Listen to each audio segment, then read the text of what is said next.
Forsaken Frontiers, a new game that explores the horror extraction genre. You know, people say, is this game Lethal Company? And that would be no.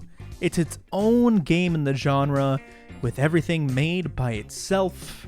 Unique enemies, unique ways of hiding, unique ways of playing, a battle royale type looting style if you're trying to play fast. Honestly, all around, it's in the game of horror extraction. Maybe a slight inspiration from Lethal Company. I wouldn't call it lethal-like. I think it's its own little game in the horror extraction world. But all I want to do is showcase the way that I play the game. I played in the last 2 playtests, the August playtest and recently the September playtest. The game's coming out in 3 days. 3 days. And this is the demo version of it. So I played the playtest and now the demo. Okay, let's play this game. Welcome in, everybody. We're playing some of my most looking forward. I am looking forward to this game the most this October, to say the least. And we're gonna hit my favorite spot, the Metro. Got nothing, 100% value. Let's go and try to rock the world. I'm just gonna get straight into the gameplay, cause why not? 280. Oh, by the way, I'm playing alone. If you're playing alone and you're not talking to anybody, hey, you can turn the voice activation off so you can talk to your chat or whatever. Ooh, look at that. Hey, by the way, there's holes on this. You could usually get see by this light, but yeah, they added that because I was so bad at the jumps that the lead dev said, "Hey, I patched this for you, by the way." They said, "Hey, you're so bad at jumping these holes that we're making them easy to see." And to that I say thank you. And to that I say thank you.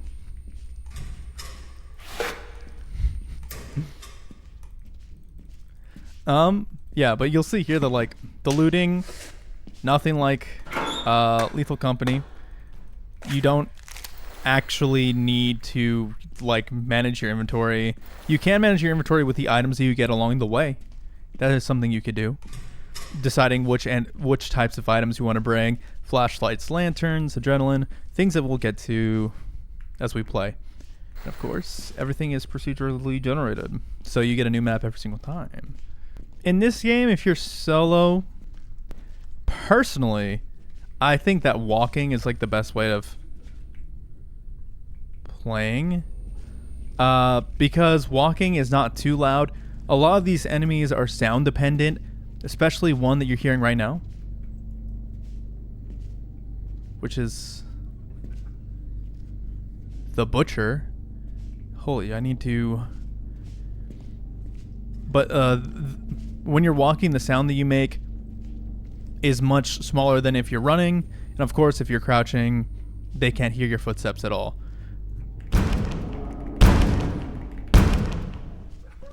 Oof.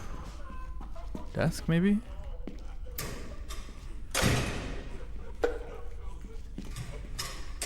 You can see here that they have like a door lock mechanic, which makes it so that you can attempt to escape the enemies by like really quickly turning back, locking the door and such, which I'm gonna do.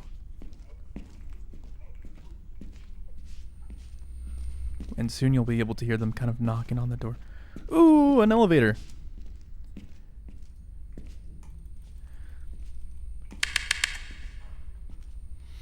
Okay.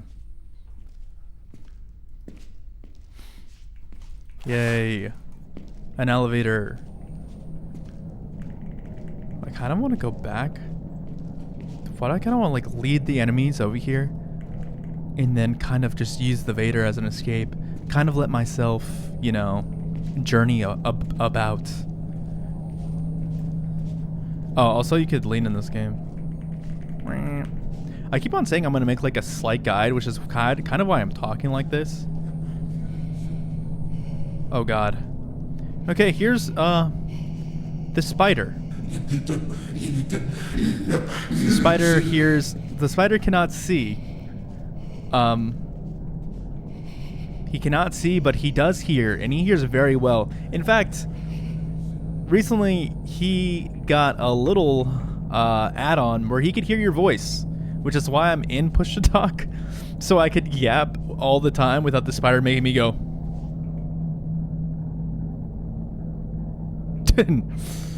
Good old-fashioned sound-based enemies.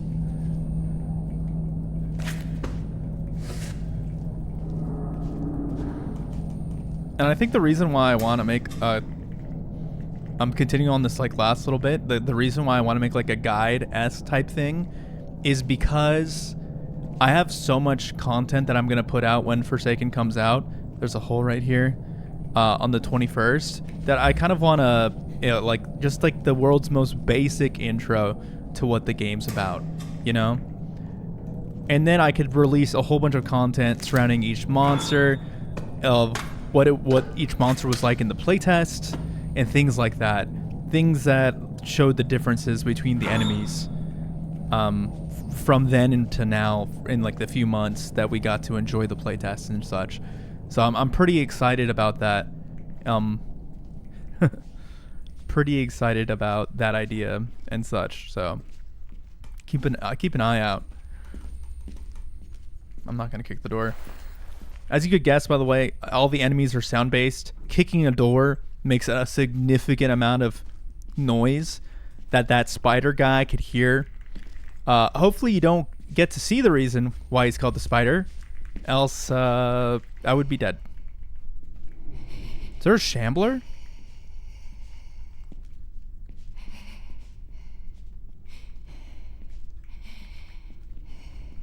Okay, fun fact about this game. As you could tell, no UI. Besides if you press tab, of course.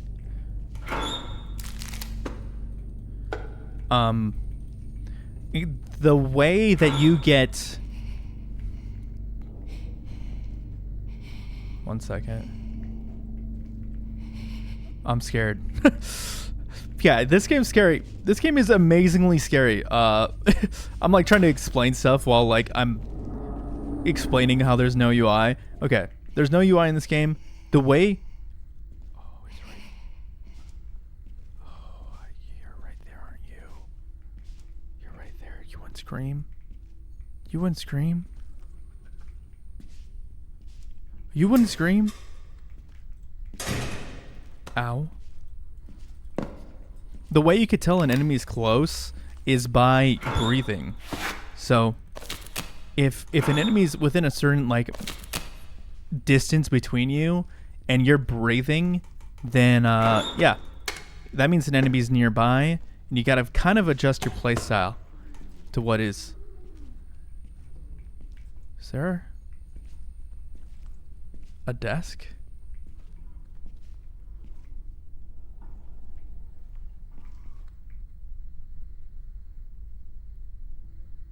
Do you hear that, like, slight walking?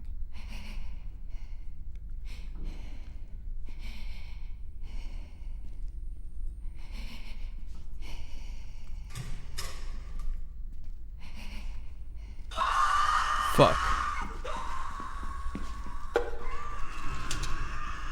That's what we call the Shambler. Folks, the Shambler, the Screamer, whatever you want to call it. Or as Big Wee would call it, Peggy.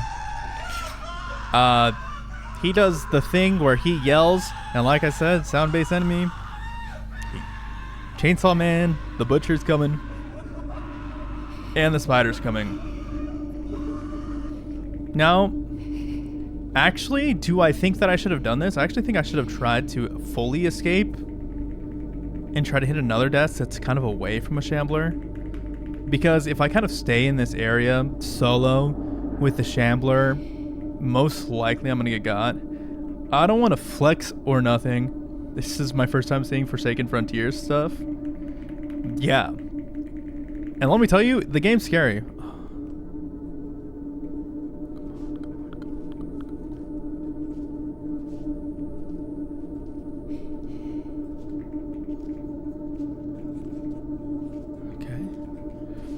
Especially solo. Obviously, I've spent a decent amount of time playing this game, and like the game is a little less freaky to me, you know. But oh, by the way, that horn means it's 6. I need to find a Vader. 149. What do I need to average within 3 days to get an amount that would be good? 712. Damn, mice. I'm saved. Oh, I'm saved. I have a Vader. Okay. So in this game, obviously you start off in the metro, or you start off on the subway train, and there's only two real things to do. It's rather you go back onto, like you follow your tracks all the way back to the main stage, or there's these elevators that spawn throughout the map that get you to go home by yourself. There's a few tiles that spawn these, and they're pretty rare, but in like a kind of fun-esque playstyle, if you really want to like go deep and not care about trying to go back, usually, or go deep into like the generation, right? Go deep into all these rooms, go super and like explore everything, try to get the maximum amount of loot, then I would say you probably want to play for this elevator. Otherwise, yeah, maybe it's best to stay close to home, kind of hug more central. I'll live for the first day. How about that? I'm gonna live for the first day and just let it ride. For me personally, I like going like super deep into the facility. I don't know if this elevator music's too loud. I'm gonna wait until it's over. For me personally, oh, there's nothing here.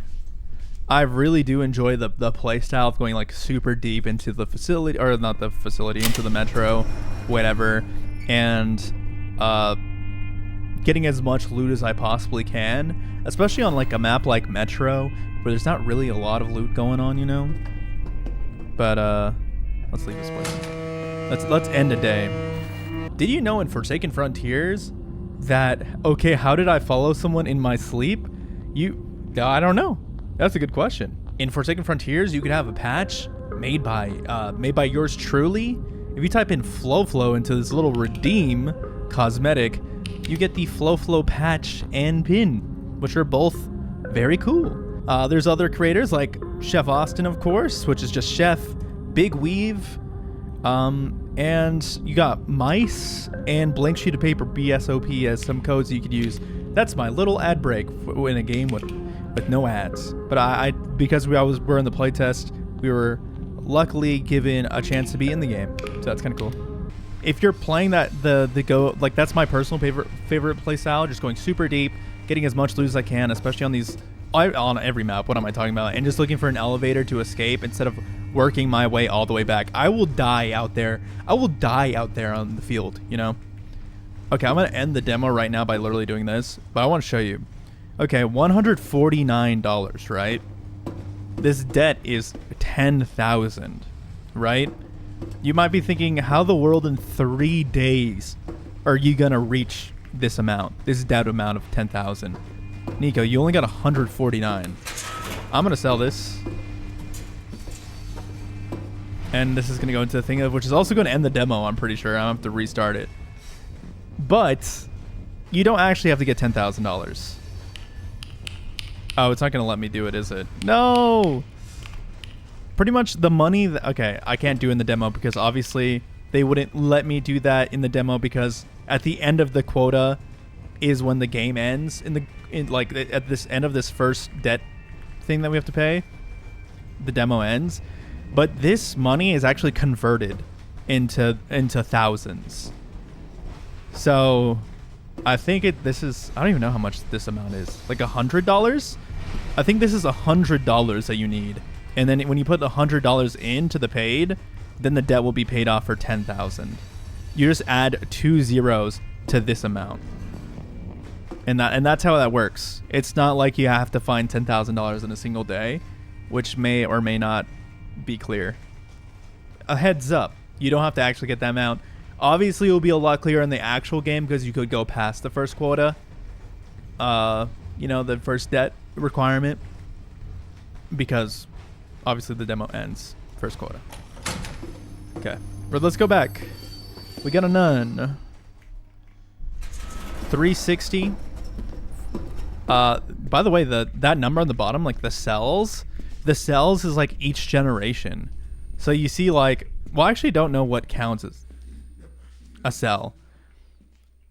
Is it like, it's each procedurally generated block. So I think like this little area is like a cell. Oh God, that scared me.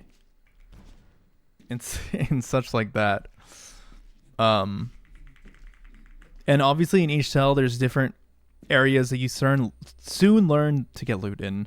Like this area right here in the Metro Underground little store, which I think is based off of like, the Metro is located in Chicago, Illinois, but I think it was like the dev actually went into the Metro and like took inspiration and ideas from it, which I thought was pretty cool. Because like, because this game is 100% made by. I thought I was gonna fall into a hole right there. That'll be the funny death. This game is 100, like pretty much all of it is like handmade assets. I don't know what you want to call it. It's kind of cool though. Hey, I mess with it.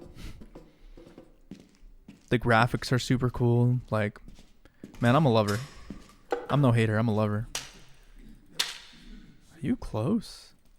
I don't think so. I'm not breathing.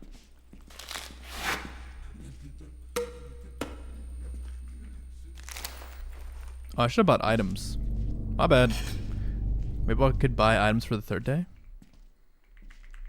so I could show you how some of them work. Huh? You know, I still haven't confirmed if the spider is the one that opens the door, or like if other enemies that are in the game hit a door, if they could hear that. I'm so interested. If like a spider hits a door, or if like a butcher hits a door, or whatever hits a door, if the enemies are attracted to that. I'm not too sure personally. It's like the only thing I'm not too sure about.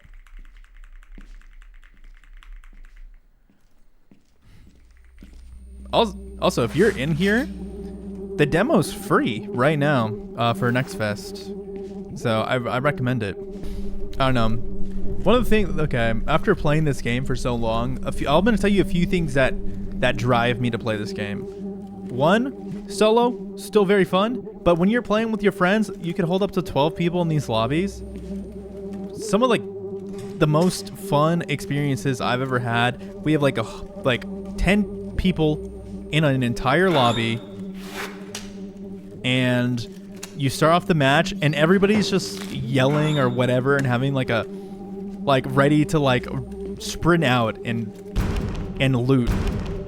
And obviously when you sprint out and loot, one second, I need to listen. You sprint out and loot, you make a lot of noise, especially if there's 10 people running and making noise. So usually what happens is with the enemies that are in this game, they end up being attracted to one side because there's like I said, the cells are the different generated like rooms and such. So sometimes you could have like all the enemies with one group of like 5 people, and then you're like the solo person running without anybody, trying to get like the most loot as possible. And I just find that like, and you're just like Apex Legending, like running, trying like, you know, all the little loot spots, just trying to get everything as fast as you can.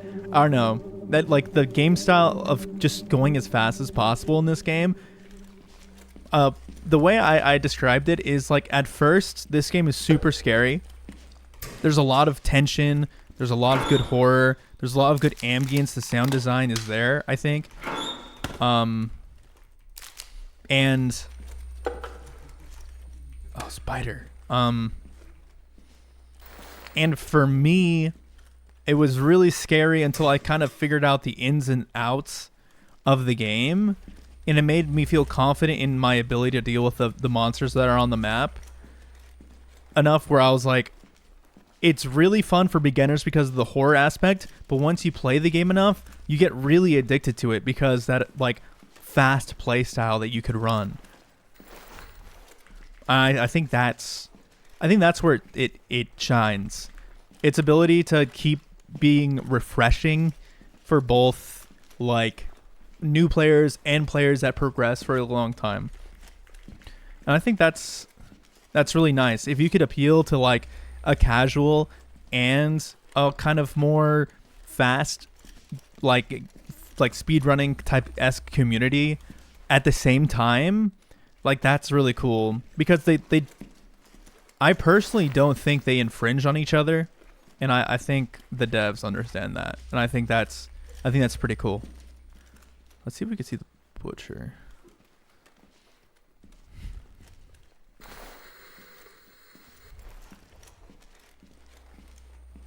The butcher's definitely up here. Or I think I heard him. If you hear laughing throughout the metro, dude, come on, man. Oh. Oh. Is there a shambler somewhere? Once again, my world's scariest enemy sounds nearby. Not the spider, the shambler. He's deadly quiet until he starts screaming, so.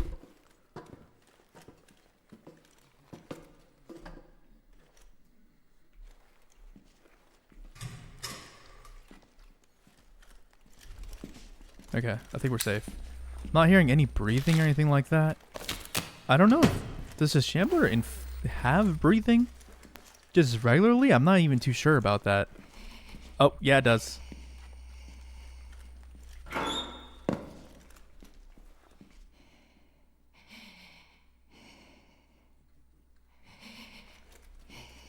I think it's... Is he about to walk through that door? I'm so scared right now, guys. I'm so scared right now. I'll walk through the door. I'm not afraid of no shambler. Why would it be in here? Ooh. Okay, I am scared. I'll be real here. It doesn't matter how long you play horror extraction games. Especially, I played around 40 hours of this game, which is a little bit fewer than the other playtesters, I think. But even like in other horror extraction games, like my palms get a little sweaty.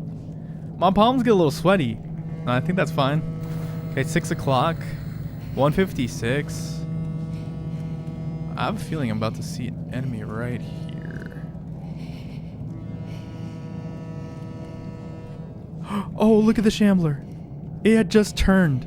Wait, which means that... Okay, let's have fun. Let's experience the game. Oh no, never mind. I just ran past it. Because I'm cool like that.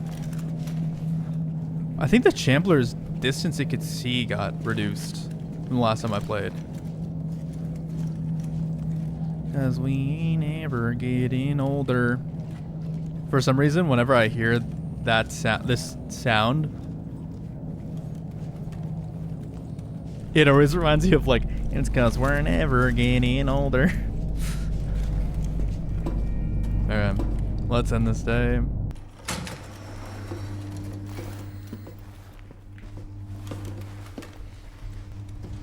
Here on this beautiful 156. I think I have an average of 156 a day.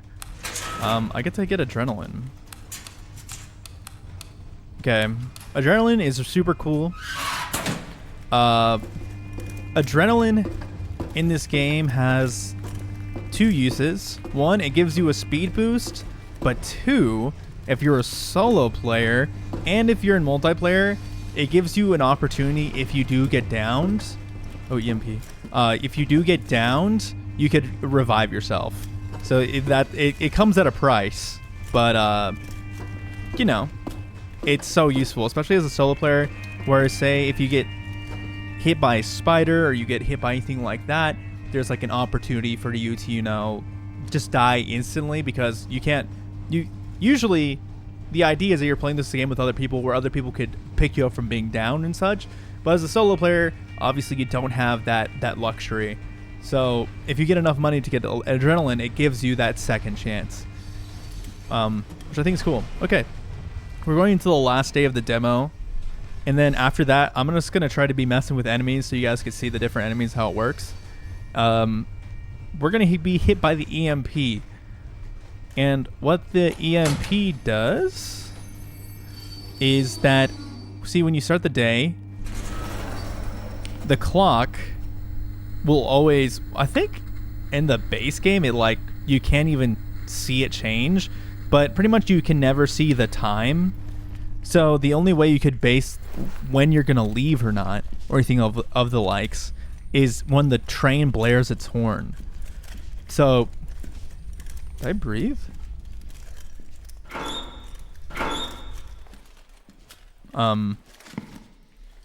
Yeah, so when the only way I'm gonna know when to come home is when the horn blares on the train at 6, and well, if I don't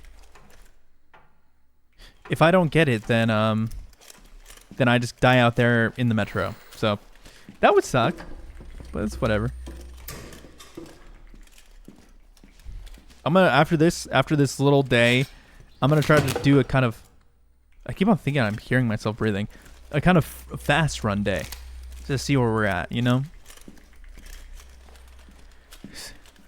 Because I think my dream of like my idea is fast playing solo with running and getting so good with dealing with the enemies in different ways that I could kind of sprint however I like and whenever I want and still be able to, you know, avoid enemies to make sure I'm getting like the most value.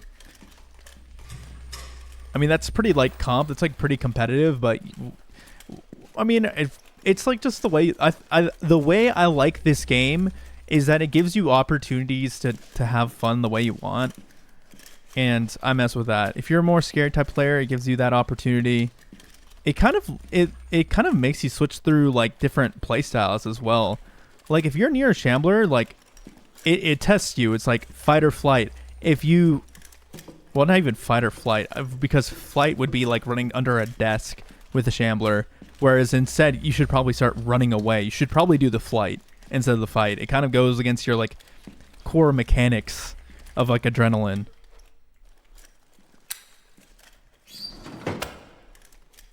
Did you hear my footsteps, big guy?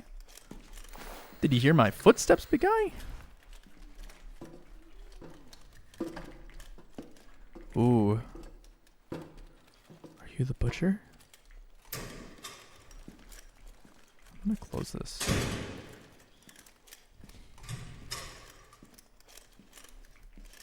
I shouldn't have closed that. That's just extra noise. At least I think the correct game style should be that in my brain it makes sense that when you see a shambler, your idea should be to get as quickly away from it as possible and kind of just sprint it out.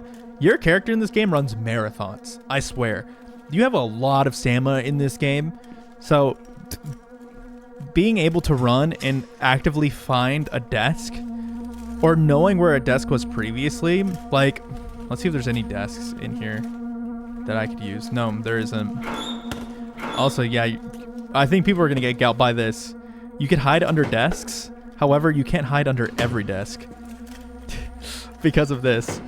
If they have the potential for loot, you can't get under it because it's blocked. Let me find it. I think there's a desk down here.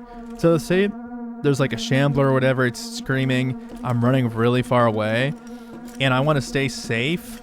Oh, not even this desk. What the heck? Oh, I would be cooked. Let me find let me find a desk real quick.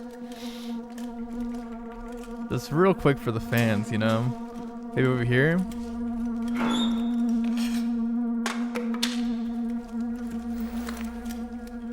Oh yeah. By the way, you will in this game, like if you stim, like I could be over here spamming QE and tab for like ever. I think there was like a certain point of time where I when during the playtest where I actually took. Sorry, I thought I heard myself breathing. I actually took tab off because I was looking at it more than I was like looking at the game. Let's attract some enemies, huh? Damn. I love attracting enemies for no reason. It's my jam. That's my favorite thing to do. Man, I love attracting enemies for no reason. Is there a desk here? I see. Okay, here's a desk. So, like I said, these desks are gonna fool you, but say if I wanted to correctly hide from an enemy, if you see a desk like this, which looks like you can fit a person under it, it's because you can, and this can effectively hide you from each enemy, as even the ones that insta kill you, if you get under it. Obviously, if they see you go under the desk, you're gonna get got. But I think the idea that you should have is that you escape from the enemy in whatever capacity that you can, and then,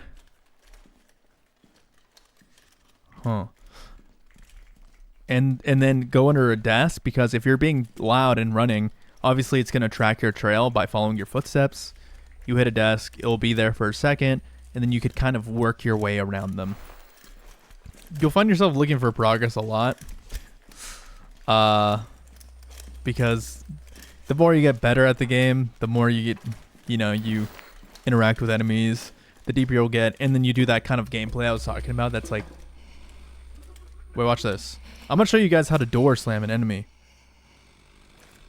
So that's the butcher right there, this guy with the chainsaw. He could see. He can't see that well. He can only see what's in front of him. He can also hear you. He could hear you running. And such. Okay. He should come back now. Let me show you some tech. Okay. So, here's some tech. The door slam. There's a door slam. Pretty much if you slam a door in the face of an enemy, then they'll get stunned for a short period of time. Where the hell are you? Like that. See? If you do that, then you have an active counterplay to an enemy. And you're able to escape, which is something that you may not know how to do. It's gonna take a little bit of time to figure that out. Let's just end the day. It's gonna tell me the thing is done, but we're gonna be messing around with these enemies a little bit more. Also, hey, if you're here and you haven't wishlisted this game, yo, check this out. Wishlist this game.